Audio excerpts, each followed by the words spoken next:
Welcome to Fifth Gear. Today I'm in Portugal to find out if this battery-powered Renault is good enough for us to take electric cars seriously. The Fluence is the cheapest family-sized electric car yet. And I'm going to find out if this is the car to turn us all onto battery power.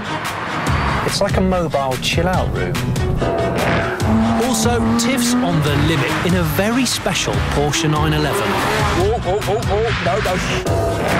And Vicky's in the maddest hybrid we have ever seen. A one-of-a-kind Honda CR-Z worth 150 grand. Now it's fun. First, a Porsche that'll make these hairs stand on end. It's called the GT3 RS 4-litre. And it's not just a car, but the end of an era. After 8 years, this generation of the 911 is being phased out. Porsche are going to make just 600 of these to send it off with a bang. Think of it as an epitaph. The history books will remember this car above any other 911 from the past 8 years. So Porsche have come up with something very special. This is the star of the show, a 4-litre masterpiece, the biggest 911 engine ever. A wet, narrow track, little runoff, no gravel traps, 500 horsepower to play with. This is living on the edge, and I love it. Whoop, steady boy, whoop, steady. What a wall of power. The block that we've got here is the same engine block as the one that won Le Mans in 1998. There's history there. You can never not enjoy the sound of that historic flat-six engine behind us. But Porsche aren't just relying on an incredible engine to mark this car's place in history. Look around and you'll see other examples of racing technology. These deflection vanes covering those flicks have been added to help balance the extra downforce of the steeply raked rear wing. The spoilers combine to give the 4-litre 190 kilograms of downforce at its top speed. As well as those aerodynamic enhancements, some of the rubber bushes in the suspension have been replaced with metal racing ones, so you're quite literally more connected to the ground.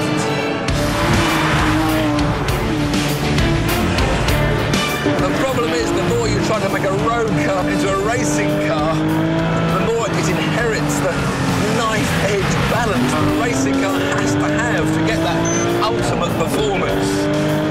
And in these wet conditions, that problem is exaggerated. Oh, it wants to understeer, then it wants to snap to oversteer. No. That was too much. In the dry, this would be sharper and grippier than any other 911. In the wet, it's just more of a handful. The best way I can describe how this 911 handles is like it's a normal 911 in high definition.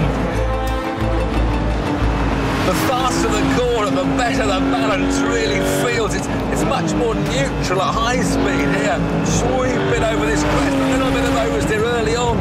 Now the front goes in easier, but I'm waiting for the back to want to go. It's all beautiful progression, which is why slowly adding that power, no sudden movements to the throttle.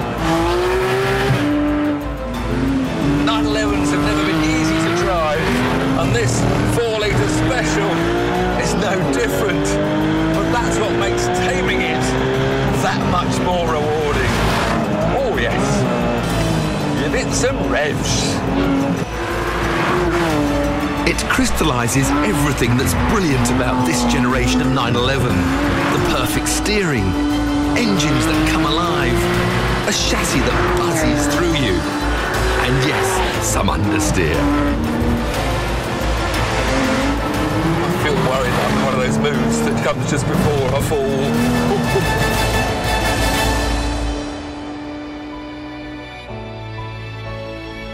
But what guarantees this a top spot in the history books is the fact that despite costing £130,000, all 600 are sold out.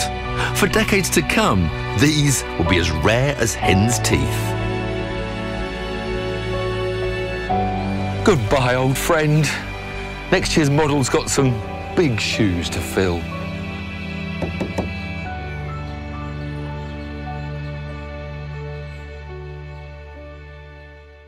Next up, we poke, prod, drive and argue about an important new car for our fifth gear team test. Today, the team tested the new Hyundai i40 Tourer. Costing between £18,000 and £26,000, this is Hyundai's first ever attempt at a big posh estate car. I do not like these bulbous, bug-eyed lamps. What is the point of them sticking out so much? Maybe it's something to do with safety. I don't know. Anyway, it looks pig ugly. Every styling detail is like an exaggeration. To be fair, it probably is a bit over-egged. I mean, they're putting an awful lot of effort into that car. Big curve, big curve, big curve. Johnny flipping went off on one about how fabulous the curves were. Our resident dog, Tiff Nadell, hopped into the back to check out the boot space, as he does. He didn't fit in as nicely as he thought. I like a little lip You there. have a lip, why? So things that the oranges don't fall out. When has that man ever been to a supermarket? Everyone takes the mickey out of stuff like Volvo V70s, but people buy them because you've got all of this space here. This suffers from that problem where they cut off the back end a little bit to make it more sporty, because they don't want to call it an estate, they call it a Tourer. This really should be up here more. It semi-ruins the point of owning an estate car.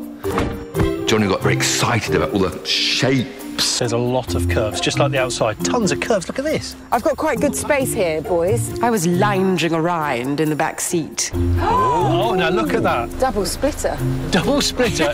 That's like a theatre curtain. Oh, my goodness, that is quite cool. Well, maybe it's going to be just nuts on the road. We let Johnny have a little treat today. We allowed him to drive the Hyundai. It doesn't feel massively quick, I have to admit. It takes over 10 seconds to get to 62. Yeah. That's a big cuts. My foot's completely on the map right now. Johnny took to the helm and actually did rather a good job. Oh, I really don't like being a passenger.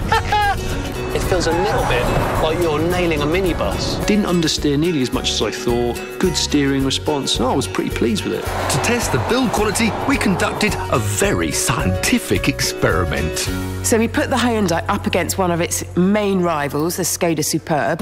The Skoda costs about the same as the Hyundai and is our benchmark for interior quality.